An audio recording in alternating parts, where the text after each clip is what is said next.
वक्फ कानून का नाम लिए बगैर उपराष्ट्रपति ने कहा है कि सार्वजनिक संपत्तियों को अगर नुकसान पहुंचाया जाएगा और रोड को बंद किया जाएगा तो फिर ऐसे लोगों को पहले समझाना होगा, और अगर नहीं समझते हैं तो फिर इन्हें ऐसे लोगों को कड़वी दवा का स्वाद चखाना होगा। इस पर हमारे साथ बात करने के लिए मौजूद हैं all India Muslim personal law board के प्रवक्ता डॉक्टर इजलास साहब। सर, कैसे देख रहे हैं जिस तरीके से उपराष्ट्रपति ने यह बयान दिया है कि कड़वी दवा का स्वाद चखाना होगा जो कोई अगर सार्वजनिक संपत्ति और रोड को ब्लॉक करेगा, और अगर ये मानने से नहीं मानते हैं? देखिए, असल में मुझे अफसोस इस बात का है कि जो लोग संवैधानिक पदों में बैठे हैं वो कमनल ज़बान बोलते हैं। देखिए, हमारे देश के अंदर धरना, प्रदर्शन, जुलूस, मुजाहरे ये सब होते रहे हैं। आज से नहीं, जब से आज़ाद हुआ देश उससे पहले भी होते रहे। तो ये हमारा संवैधानिक अधिकार है कि हम अपना प्रदर्शन करेंगे, सरकार के ख़िलाफ़ कोई बात करेंगे, बात कहेंगे, इसको आप रोक नहीं सकते, नंबर एक। नंबर दो जो है ये जो बात है कि जब दूसरे लोग करते हैं ये काम, जब आपकी यात्राएं निकलती हैं, जब जो है सड़कें जाम होती हैं, जब लोगों को परेशान किया जाता है, जब हेट स्पीच की जाती है, जब मस्जिदों के सामने तमाशे किए जाते हैं, उस पर आपका ज़मीर नहीं जागता, उसको आप रोकने की कोशिश नहीं करते। तो मैं समझता हूँ कि इस तरह की ज़बान उन लोगों को नहीं बोलनी चाहिए जो संवैधानिक पदों में बैठे हुए हैं। हमें अफसोस की बात है कि जो आदमी राज्यसभा का चेयरमैन हो वो अगर ये ज़बान बोलेगा और वो भी एक कम्युनल लाइन लेगा, एक ख़ास पार्टी को रिप्रेजेंट करेगा, समाज में वर्गों के दरमियान इख्तिलाफ पैदा करेगा, तो फिर आप क्या तवक्को रखते हैं?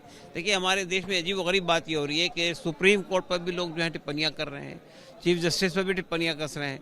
तो ये जो तरीक़े हैं, इसको सरकार को रोक लगानी चाहिए। सरकार क्या छवि बना रही है अपनी, कि सरकार ये छवि बना रही है कि वो जो है समाज को बांट रही है, समाज को तोड़ रही है, एक वर्ग के साथ अलग व्यवहार हो रहा है, दूसरे वर्ग के साथ अलग व्यवहार हो रहा है। तो ये सिलसिला बंद होना चाहिए। दूसरी तरफ योग गुरु बाबा रामदेव के जो रुआवजा को लेकर के शरबत जिहाद की बात की गई थी, उस पर हाई कोर्ट ने कड़ी एतराज़ जताया है, और यहाँ तक कह दिया है हाई कोर्ट ने कि बाबा रामदेव की इस बयान ने अदालत की अंतरात्मा को झकझोर दिया है। जी, बिल्कुल सही बयान दिया। देखिए, मेरे ख्याल से हाई कोर्ट की टिप्पणी बिल्कुल सही है। बाबा रामदेव जो ज़बान बोल रहे हैं, देखिए उनको अपने शरबत का प्रचार करना है तो वो करिए, लेकिन प्रचार करने के तरीके हैं। आप किसी एक समुदाय, वो देखिए बिज़नेस तो बिज़नेस है, वो कोई भी कर रहा हो। रूह-अफ़ज़ा चूँकि एक मुसलमान कंपनी का है, या हिमालय जो है एक मुसलमान उसका डायरेक्टर है, तो उसकी बुनियाद पर आप तफरीक बांटेंगे क्या? भाई देखिए, मैं ये कहना चाहता हूँ कि आपने रूह-अफ़ज़ा के ख़िलाफ़ जो प्रचार किया और ये कहा कि उसका पैसा फला जगह जाता है, आपको ये मानना चाहिए कि उससे फ़ायदा ही हुआ है रूह-अफ़ज़ा के लोगों का, उनका जो है बिज़नेस बढ़ गया है।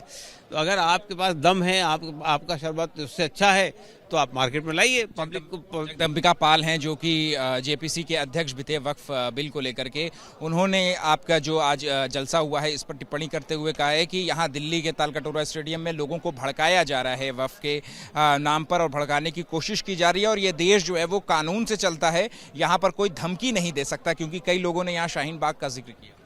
देखिए, शाहीन बाग भी धमकी नहीं थी जनाब। शाहीन बाग एक पीसफुल प्रोटेस्ट था, उससे अच्छा प्रोटेस्ट शायद हिंदुस्तान की तारीख में नहीं मिला होगा।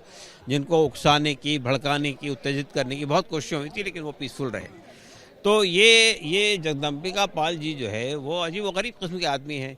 आज बीजेपी के खैमे में बैठे हैं तो उनकी ज़बान बोल रहे हैं, कल वो कांग्रेस के खैमे में थे दूसरी ज़बान बोलते थे। तो ये जो तरीक़ा है कि आपको, ठीक है, आप मेंबर पार्लियामेंट है, आपको बीजेपी से कुछ फ़ायदा उठाना है, उठाते रहिए, लेकिन कम से कम अपने शब्दों का ऐसा इस्तेमाल कीजिए कि हमने कोई धमकी नहीं दी। हमने ये बात कही कि हम जितने संवैधानिक तरीक़े हैं, जितने पीसफुल तरीक़े हैं, जितने प्रोटेस्ट के रास्ते हैं, उन सब का इस्तेमाल करेंगे। ये हमारा संवैधानिक अधिकार है। अगर हम ये इस्तेमाल करते हैं तो आप उसको कैसे कह सकते हैं कि हम धमकी दे रहे हैं? ये गलत बात है। तो मैं समझता हूँ कि आपके जगदम्बिका पाल जी को जो इस तरह की ज़बान नहीं इस्तेमाल करनी चाहिए। आपके होगा, आप बीजेपी के साथ ताल्लुक़ होंगे, लेकिन आपको समझना चाहिए कि हिंदुस्तान का मुसलमान भी इस देश का नागरिक है। आप ये फाड़ने की कोशिश मत कीजिए समाज को। ठीक है, शुक्रिया बात करने के लिए। कैमरा पर्सन अजीत चाको के साथ Ahmed Bilal, ABP news, Delhi. For exclusive and insightful videos, subscribe to our new channel ABP Live Premium.